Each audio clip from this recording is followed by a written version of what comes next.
आणि पांडुरंगाचं दर्शन घेण्यासाठी सर्वसामान्यांपासून पदाधिकाऱ्यांच्यापर्यंत सुद्धा याची ओढी राहिलेली नाही, चुकलेली नाही आहे।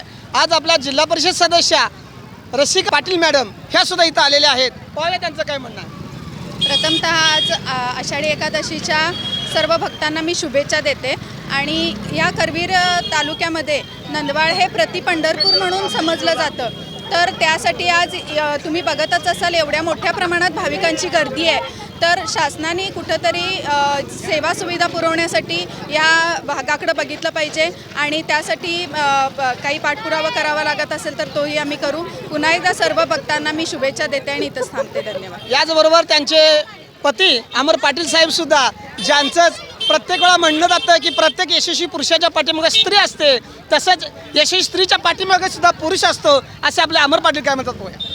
आज आपलं करवीर नगरीतील प्रति पंढरपूर या ठिकाणी जी भाविकांचं मोठ्या उत्साहात जी आज यात्रा, जी आषाढी यात्रा पार पडत आहे, तर याची विशेष बाब म्हणून करवीर तालुका असेल किंवा कोल्हापूर जिल्ह्यातील पालकमंत्री असतील आणि सर्वांनीच विशेष लक्ष देणं का गरजेचं आहे। आज पालकमंत्र्यांच्या हस्ते तिथं पूजा झाल्याचं मला समजलं।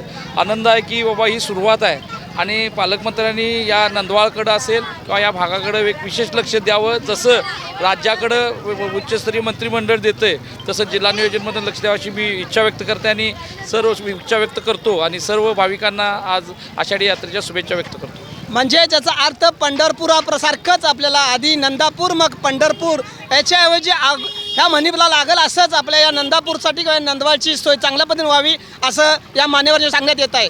ताज्या घडामोडी पाहण्यासाठी माझा महाराष्ट्र न्यूजला आजच सबस्क्राईब करा।